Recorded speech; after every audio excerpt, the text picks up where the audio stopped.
Hebreos capítulo 11. Leemos en el nombre de Jesús. Es pues la fe, la certeza de lo que se espera, la convicción de lo que no se ve, porque por ella alcanzaron buen testimonios los antiguos. Por la fe entendemos haber sido constituidos el universo por la palabra de Dios, de modo que lo que se ve, repita conmigo este último chin, lo que se ve fue hecho de lo que no se veía. Dígale al que le queda ahí a su lado: una fe inquebrantable. Ahora, que le queda al otro lado, dígale: una fe, hágale así con el dedo, una fe inquebrantable. Bajo ese tema vamos a estar meditando en esta mañana. Y más que traerte un mensaje, hacer un recordatorio de las grandes proezas de Dios en favor de su pueblo. Entonces, en ese pequeño recordatorio que vamos a hacer con algunas historias de la Biblia, usted va a ir recibiendo palabra de Dios y la fe de usted irá aumentando. ¿Cuántos lo creen así? ¿Cuántos creen que usted va a recibir hoy fuerzas y que su fe se afirma y se convierte en una fe inquebrantable? ¿Cuántos creen eso? Bien, la primera palabra que leímos ahora en Hebreos 11, que habla de la fe, menciona dos componentes muy importantes. Quizá usted lo había leído muchas veces, quizá lo había escuchado muchas veces, pero quizá no se había detenido a analizar estas dos palabras. Menciona primero la certeza de lo que se espera y luego dice que es la convicción de lo que no se ve. En pocas palabras, hablar de certeza de lo que esperamos es hablar de la seguridad que tenemos en que hemos de recibir lo que a Dios le hemos pedido. Y cuando hablamos de la convicción de lo que no se ve, estamos hablando de la seguridad que tenemos en un Dios que, aunque no lo hemos visto, creemos que lo hará. Y eso es la fe. La fe es un motor que nos motiva, que nos mueve, que nos moviliza a confiar en Dios. Y Dios nos ha dicho hoy que Él quiere en nosotros una fe que sea inquebrantable. ¿A qué le suena la palabra inquebrantable? Inquebrantable, ¿qué le trae eso a la mente cuando usted le dice: óyeme, ese hombre es inquebrantable? Él no se pierde, no se rompe, no se mueve, está fijo, está cimentado, porque hay algo dentro de él que le provoca firmeza. Y Dios quiere que así sea la fe suya para todo este año. Que la fe suya sea una fe inquebrantable. Que usted no se mueva por nada. Que usted no deje de confiar en el Dios que ha prometido sobre su vida.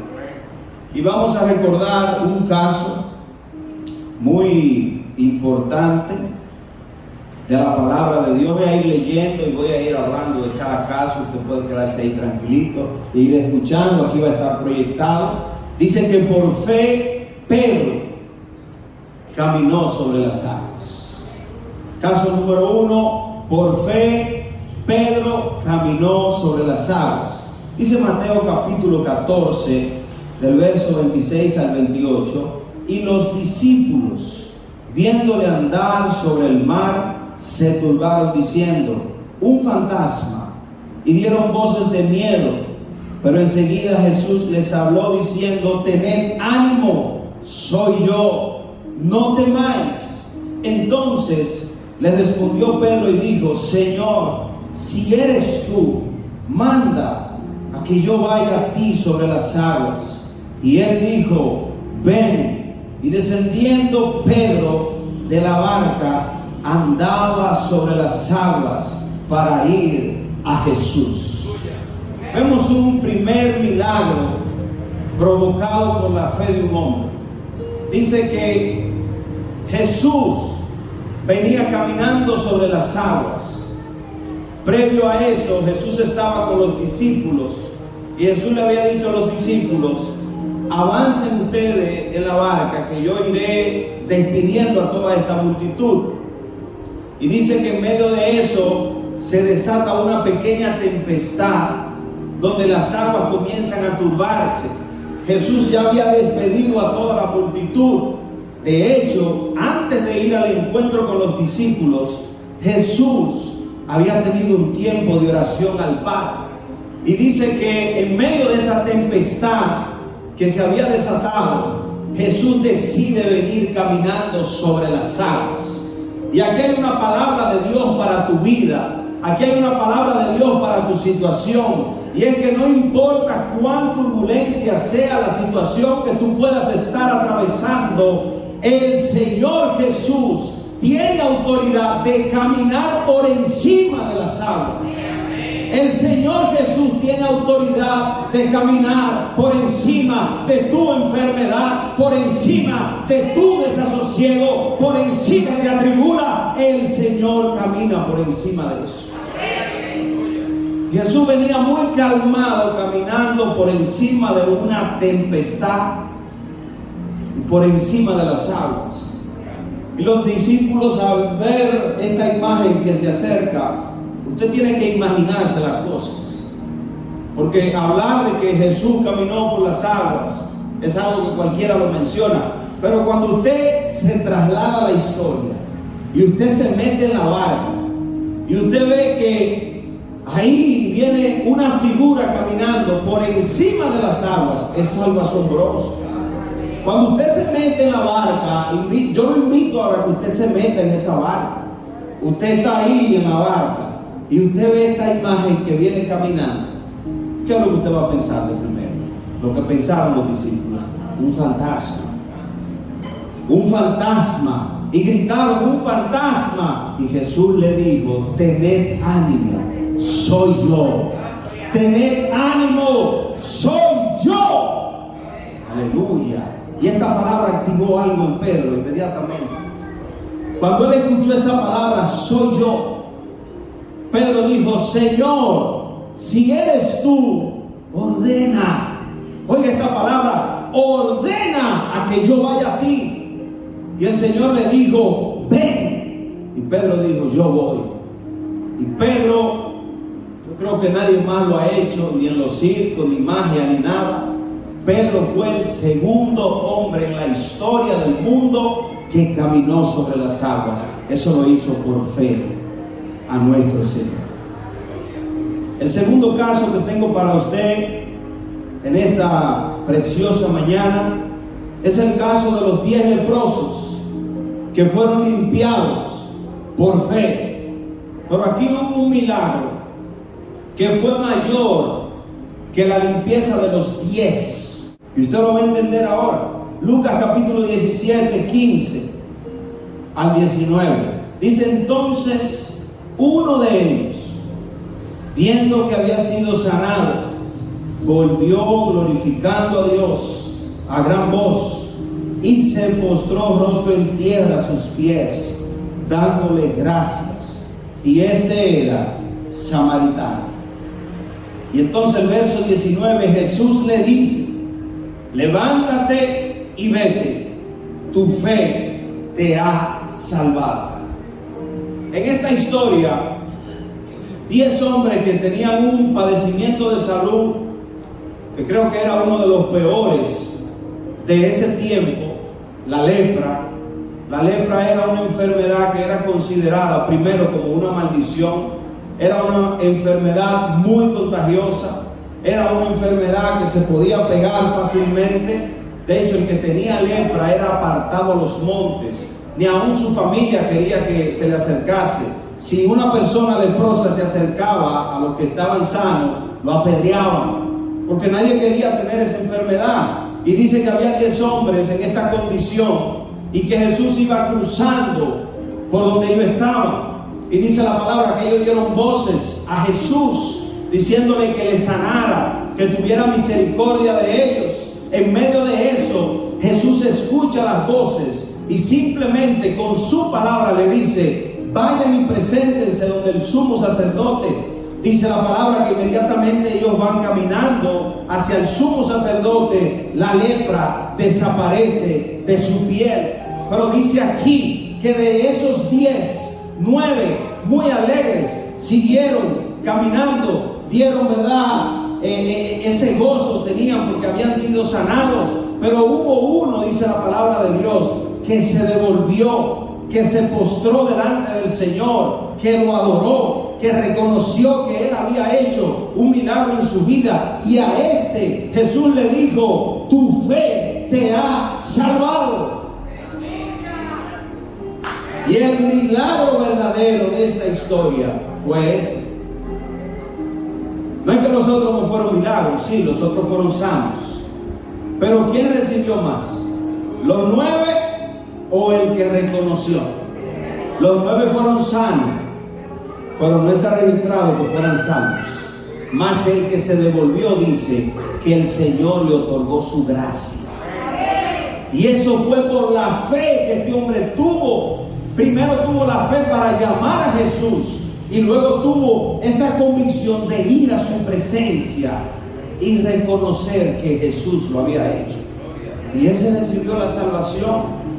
Y fíjese, cada milagro que hemos visto ha ocurrido primero por la fe de un hombre y segundo por la palabra soltada por Dios. Porque a Pedro fue Jesús que le dijo que viniera, y a este fue Jesús que le dijo: tu fe te ha salvado. La palabra de Dios tiene la autoridad, tiene la capacidad de librarte de cualquier circunstancia. La palabra que sale de la boca de Dios, que es la Biblia, y ahí hay muchas promesas para usted, tiene autoridad sobre su vida, tiene autoridad sobre su situación. El problema es que a veces, en medio de tormentos, olvidamos la palabra de Dios. Y la palabra de Dios sigue vigente. La palabra de Dios sigue vigente y se va a mantener en los tiempos. Aleluya. Caso número 3. David, por fe, vence a Goliat. Dice 1 Samuel capítulo 17 del verso 45 al 46. Entonces David le dijo al filisteo: tú vienes a mí con espada y lanza y jabalina, mas yo vengo a ti, bendito sea Dios, mas yo vengo a ti en el nombre de Jehová de los ejércitos, el Dios de los escuadrones de Israel, a quien tú has provocado.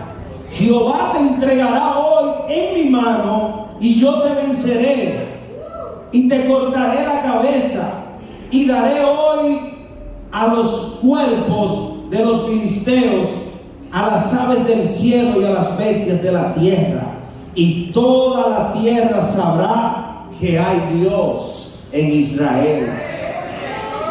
Yo le quiero decir algo a usted, aprovechando esa historia. Hay procesos en tu vida y situaciones que vienen a ti, que no vienen a destruirte. Son grandes, se ven fuertes, parecen invencibles, pero han sido permitidos por Dios para que la tierra sepa que hay un Dios por encima de todo obstáculo. Hay un Dios que está por encima de todas las cosas.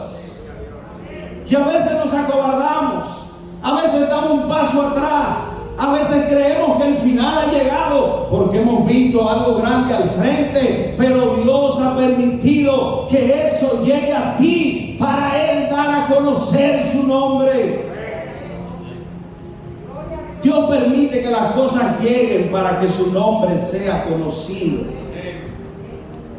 Y aquí estaba todo el pueblo de Israel humillado ante el filisteo, humillado ante Goliat. Y era lógico, quizás hasta usted y yo, si hubiésemos estado al lado del pueblo de Israel, hubiésemos hecho lo mismo. Porque allí había un hombre de guerra levantado que nadie, hombre a hombre, podía competir con él. Era un hombre muy grande, era un hombre muy fuerte, era un hombre con una gran capacidad, era un hombre que estaba bien armado, estaba bien preparado. Y este hombre tenía días y días y días amedrentando al pueblo de Israel. Este hombre alzaba su voz y provocaba al pueblo de Israel. Y todo el pueblo, incluyendo el rey Saúl, estaban amedrentados, estaban asustados, había temor. Y en ese momento hacía falta que un ungido de Dios, autorizado por Dios, con fe en Dios, se parara enfrente y dijera: hoy se acabó el relajo, yo voy a... Aleluya. Aleluya. Hacía falta un hombre de fe. Y ahí viene David, el muchachito que no estaba preparado, que no tenía capacidad, que no tenía armaduras, que no tenía conocimiento y que para muchos, incluyendo su familia, él no era el indicado. Pero a pesar de esos desechos, a pesar del rechazo que había sobre él, en él había fe. La fe te autoriza por encima de la percepción de los hombres, porque la fe es la que te llevará a nuevos niveles y es la que te cimentará en el lugar que Jehová te tiene plantado, en aquel lugar donde Jehová ha dicho que tú estarás. Y eso David lo sabía muy bien. Y por eso David, cuando lo estaban preparando, lo estaban armando, lo estaban, ¿verdad?, poniéndole las armaduras para ir a pelear, dijo: quítenme todo esto, que yo sé en nombre de quién iré a enfrentar al gigante. Yo no necesito armaduras humanas, mi armadura viene de Dios. Y yo le estoy motivando a usted a que diga hoy, en medio de mi situación: mi armadura viene de Dios.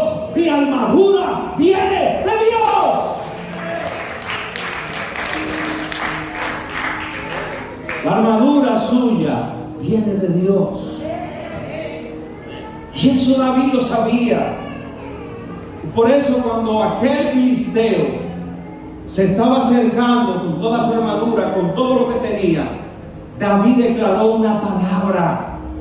Hay momentos en los cuales tú tendrás que declarar una palabra, porque la palabra, antes de que te enfrentes a tu obstáculo, irá abriendo el camino.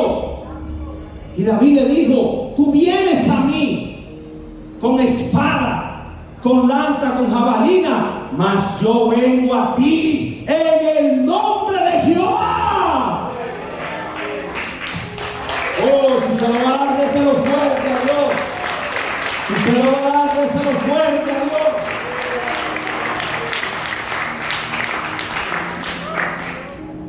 Tú vienes a mí con todo, pero yo vengo a ti en el nombre de Jehová. Cuando se levantan hoy y dicen: yo vengo a ti en el nombre de Jehová. Yo vengo a ti, a esa enfermedad, dile ahora: yo vengo a ti en el nombre de Jehová. A tu familia, a tu matrimonio, dile a Satanás: yo vengo a ti en el nombre de Jehová. A ese hijo que se te está descarrilando, dile a Satanás: yo vengo a ti en el nombre de Jehová. Conocemos la historia. David termina destruyendo a aquel filisteo. Le cortó la cabeza. Y ahí comenzó el verdadero ministerio de David. En la peor circunstancia que la vida le permitió vivir, fue donde Jehová se glorificó, para que el nombre de David fuera conocido y establecido a través de lo que Dios había hecho. Porque Dios tenía que hacer algo grande con ese muchacho. Y ya desde ahí la gente comenzó a ver a David de manera diferente. Comenzó a mirarlo diferente. Y ya ustedes saben la historia. David, tiempo después, fue colocado como el rey de Israel. Cuarto caso: por fe, el siervo del centurión fue sanado. Dice en Lucas capítulo 7, del verso 6 en adelante, está acá en la pantalla. Dice: Jesús iba con ellos, pero cuando ya no estaba lejos de la casa, el centurión envió a uno de sus amigos diciéndole: Señor, no te molestes más, porque yo no soy digno de que entres bajo mi techo. Por eso ni siquiera me consideré digno de ir a ti. Tan solo di la palabra y mi siervo será sano. Pues yo también soy hombre puesto bajo autoridad y tengo soldados bajo mis órdenes. Y digo a este: ve, y va. Y digo al otro: ven, y viene. Y a mi siervo: haz esto, y lo hace. Oiga la respuesta de Jesús. Al oír esto, Jesús se maravilló de él, y volviéndose dijo a la multitud que le seguía: os digo que ni aún en Israel he hallado una fe tan grande. Y sucedió que cuando el centurión tuvo el encuentro con el siervo que estaba enfermo, que estaba postrado, que ya estaba ahí a un paso de morirse, cuando el centurión se reencontró con él, ya el siervo había sido sanado. Aquí hubo una fe demasiado grande. Y le voy a explicar algo. El centurión sabía que no tenía dignidad de presentarse a Jesús, porque entre un centurión y los de Israel y los nazarenos no había coinonía, eran enemigos. El centurión era de los que dirigían a los que estaban condenando al pueblo. Y el centurión sabía eso, pero también sabía el centurión que Jesús tenía poder. También sabía que Jesús tenía autoridad. También sabía que Jesús podía hacer un milagro en favor del siervo que tanto quería. Y este hombre fue tan atrevido que mandó amigos a hablar con Jesús, porque él no se sentía digno de ir a la presencia del Señor. Y dice que cuando Jesús iba a la casa, él salió y le dijo: Señor, yo no soy digno de que tú entres bajo mi casa, pero yo sí sé una cosa, y es que si tú dices la palabra, el siervo será sano. Y mire aquí lo que provoca la fe. ¿Cuántos aquí se han maravillado alguna vez? ¿Cuántos se han maravillado? Yo cuando la primera vez que viajé, que fui, me llevaron ahí aquí en esta gran ciudad, y algo así, veo todos estos rascacielos, yo dije: wow, cuán engañado he estado todo este tiempo, Señor. Qué engaño he sufrido. Yo quedé maravillado, impactado cuando vi todo eso. Y yo sé que muchos de ustedes se han maravillado por algo. Todos nos maravillamos en algún momento de nuestra vida. Mami se maravilla cuando yo le llevo la loza, que ella a veces me manda la comida, y cuando yo le llevo esa loza, hay júbilo en la casa, porque le he botado muchas, y ese es el ataque de ella: oye, tráeme la loza. Yo he recibido mensajes a las 7 de la mañana: mi hijo, la losita de la cosita roja, tráela, que hace una semana te la llevaste. Gócese que estamos en la presencia del Señor. Y cuando yo llego con esa fundita, veo danza. Esa mujer danza. Danza porque trajo la loza el muchacho. Y es verdad, le he botado como 20. Y le he llevado como 10 que son de otra casa. Yo vivo haciendo un rebú con eso.